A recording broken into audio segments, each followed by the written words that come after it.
আজকে সকাল সকাল ঘুম থেকে উঠে স্নান টান করে যাচ্ছি ঠাকুরের মন্দিরে। আজকের আছে মাসিক সৎসঙ্গের প্রোগ্রাম মন্দিরে, তো তাই জন্য আমি মা আর বাপি যাচ্ছি। আর চলো তাহলে দেখতে থাকো এই মিনি ব্লগটা। আমি আছি বাকি সব তোমাকে ধরা মনে হয়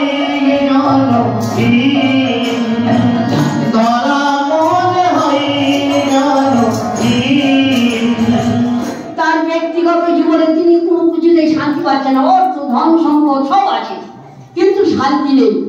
কেন শান্তি যদি হাট বাজারে কিনতে পাওয়া যেত তাহলে মানুষের অনেক টাকা আছে, বাজার থেকে শান্তি 2 ছড়া 4 ছড়া কিনে আনতে পারত, কিন্তু সেই শান্তিটা একমাত্র দিতে পারেন কে? বরং যুগবেত্তা যিনি যুগে যুগে মানুষের শান্তি স্বস্তির জন্য তিনি নরধর্ম ধারণ করে মানুষের নেমে আসেন। তাই সেই পঞ্চানন সরকারদা অনেক বিতর্কের পর অনেক তর্কের পর তিনি সেই ঠাকুরের চরণ প্রান্তে এসেছিলেন। আর একটা মানুষকে আপনারা জানেন, সভ্য শীর্ষেন্দু মুখোপাধ্যায় সাহিত্যিক, তিনি ছিলেন নাস্তিক, এই ধর্ম এইসব বিশ্বাস করতেন না।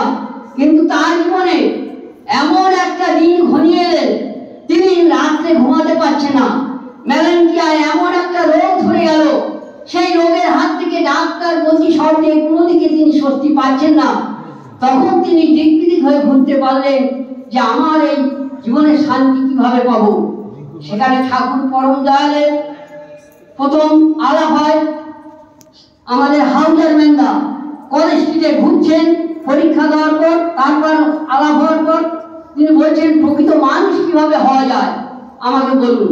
বলছে দেখো আমি বলতে পারবো না, আমার যীশু খ্রিস্ট স্বয়ং দেব হয়ে আবির্ভূত হয়েছেন, তুমি যদি তার কাছে যাও তোমার জীবনের সমস্যা সব পাবে।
ঠাকুরের প্রোগ্রাম হয়ে যাওয়ার পর এখানে আনন্দবাজারের প্রসাদ খাওয়ানো হচ্ছে। আনন্দবাজারের প্রসাদ বলতে আনন্দ করে সবাই মিলে বসে খাওয়া দাওয়া হয়, তাই এটার নাম হচ্ছে আনন্দবাজারের প্রসাদ।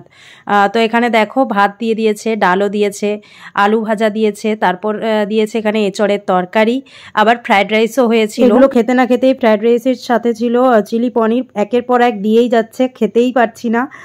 তো যাই হোক প্রসাদ খুব সুন্দর হয়েছিল। তারপর আমাদের ঋত্বিক, যিনি আমাদের দীক্ষা দিয়েছেন, এনার কাছেই আমরা দীক্ষা নিয়েছিলাম। তো ওনার সাথে হঠাৎ দেখা হয়ে গিয়েছিল, উনিও এসেছিলেন এই প্রোগ্রামে, তো তাই ওনার সাথে দাঁড়িয়ে একটু গল্প করছিলাম ঠাকুরের নিয়েই। তো এরপর ঠাকুরের মন্দিরের একদম উপরে ঠাকুরের রুমের বাইরেই ব্যালকনি আছে, তো সেখানেই একটু দাঁড়িয়েছিলাম। এরপর যাব বাড়ি। তাহলে আজকের ভিডিওটা যদি তোমাদের ভালো লেগে থাকে অবশ্যই চ্যানেলটাকে সাবস্ক্রাইব করে আর একটা লাইক করে দিও। জয় গুরু সকলকে।